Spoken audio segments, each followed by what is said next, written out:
So yeah, back to the Tiki Room. I like I said, I quite like this as an attraction.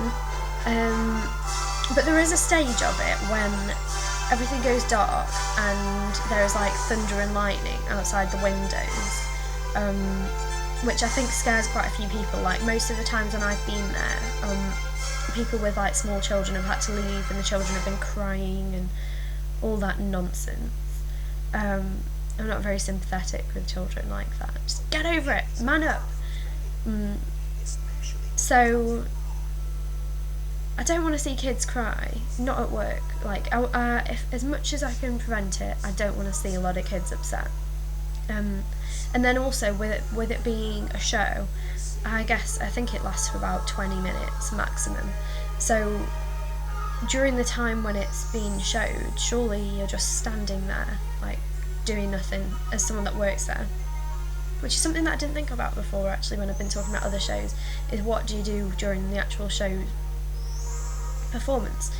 So that could get a bit old, I guess, but then if you're working with someone who's quite fun, you can just stand and chat away with them. I guess like, oh, what are you having for tea tonight? Doing anything interesting this weekend? Stuff like that, you know, small talk. The weather and one's health and all that.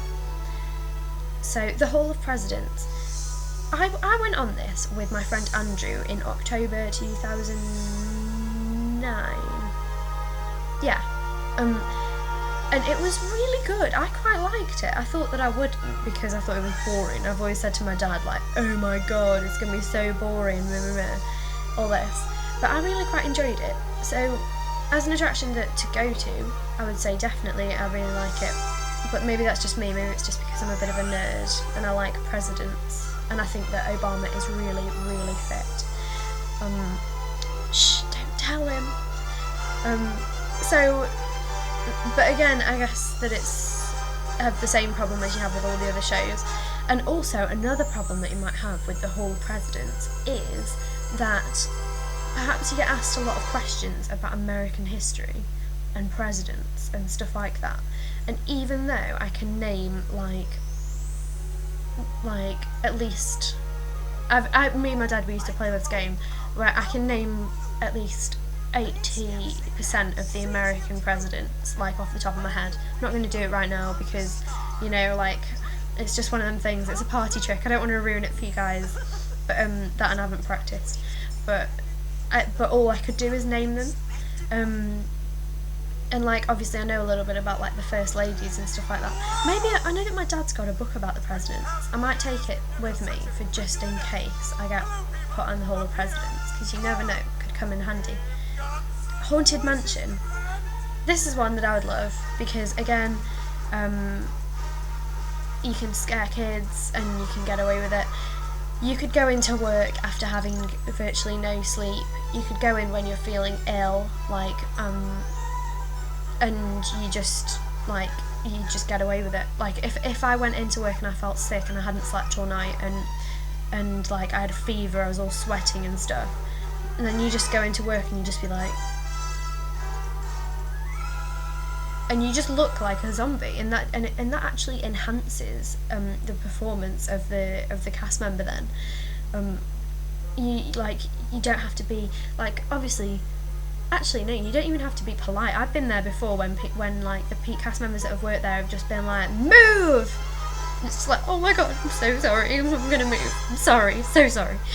Or like get out of my way and stuff like that. Like, you really don't even have to be polite. So if it was a really bad day as well, that would be great. Like, you just like take it out on all the guests, you know. So I like things like that because it's a real character, like you're taking on a real character. So if I didn't get a spiel ride, I would like that kind of attraction where it's definite character. Obviously that and like Tower of Terror, they're kind of both the same. Although this one, Haunted Mansion, is more for kids, and even though it's scary, it's kind of fun as well. I think that a lot of children like it. Like, you'll hear them scream, but it's like more like screams of delight. Like at like the surprise of like the ghosts jumping up from behind the gravestones and stuff like that. Magic Carpets of Aladdin is virtually exactly the same as the Dumbo ride, so I'm not even gonna I'm not even going to dignify that attraction with a response because I've already done it. Many Adventures of Winnie the Pooh. Same, everything that applied to Peter Pan and Snow White applies here. So again, not going to go through that again. Tom Sawyer Island. I've never done Tom Sawyer Island before. I'm thinking that it's probably, I think it's, let's see what it says. Inspired by the famous novels of Mark Twain. Duh. This lushly landscaped outdoor playground is where children of all ages can scamper and climb in the rugged terrain while parents relax in a rustic atmosphere. This sounds like my kind of deal, you know. You can play with the kids, like they're like climbing around and stuff like that, and that's a lot of fun. Making sure that they're all being safe. You can go and chat to the parents. It sounds like quite a relaxed sort of place to work. So relaxed and sociable, fun. I think it's kind of a bit of an escape from the madness of the park. Tomorrowland Speedway. It's like it's a bit like go-karting type ride. I just don't see myself working there. Plus as well, I think that the people they should have working there should be like mechanic people, like people that are into cars and into, you know, different car things. I don't know. Because like if the cars break down then you've got to repair them and stuff like that, I guess. So yeah, I don't think that I would be good on that at all. Transit Authority. This is a bit like in the benefits that I gave to Spaceship Earth at Epcot in my a few vlogs ago. This everything kind of applies to this as well. But with this one, you've got quite a good view of the theme park, of the castle and stuff like that. So during Wishes and Spectro Magic, you can just look down and like it's literally right there. Again, it's quite a relaxing attraction for people, so I think people like it as an escape. And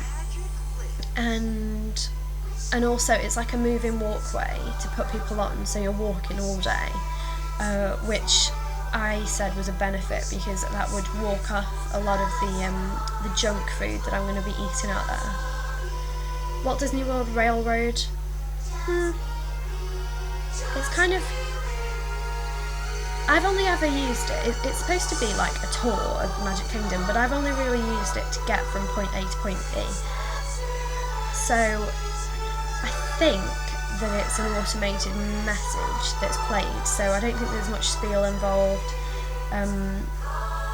No one ever seems very happy when they're working on there either.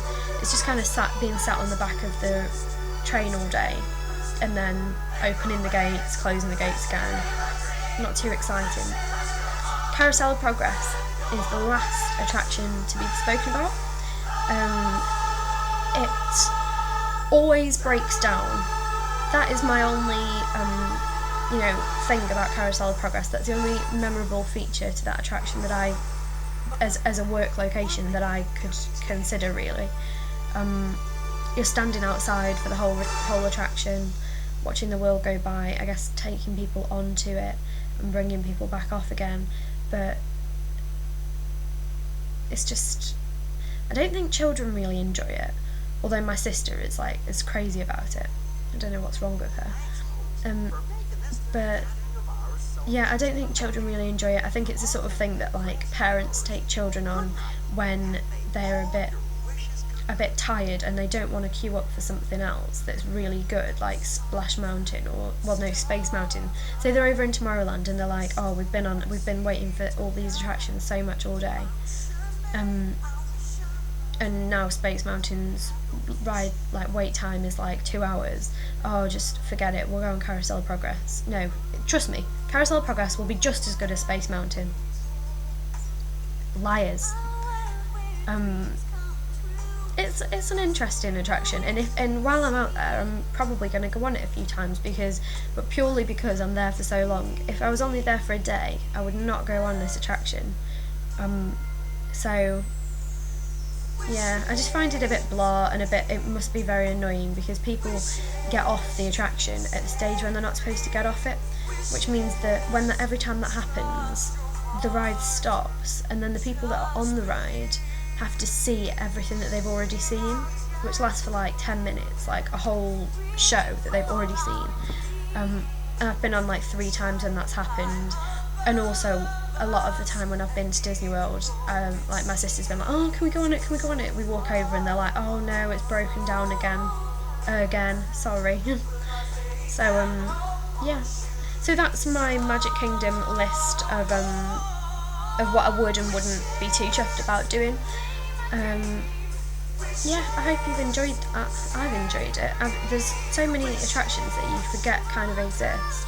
So, conclusion, like some of my favourites that I would like to work on: Jungle Cruise, Haunted Mansion, and maybe I would go ahead and say the Liberty boat thing, riverboat thing, because it's, like I said, quite sociable.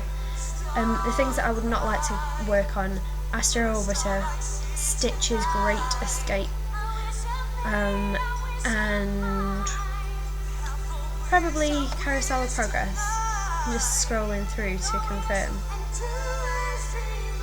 Yeah, I would probably say Carousel of Progress would be like my third one. Everything in between, like I said, I would happily work on. It wouldn't really make much.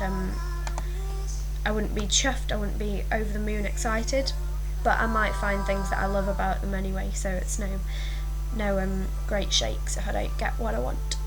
Although I always get what I want. I tried to say that like one of those girls off My Super Sweet 16. It totally didn't work for me at all, because I'm not a spoilt brat. Anyway, let's leave it there. Let's stop offending people. So yeah, speak to you soon. I'll do Animal Kingdom next. So bye.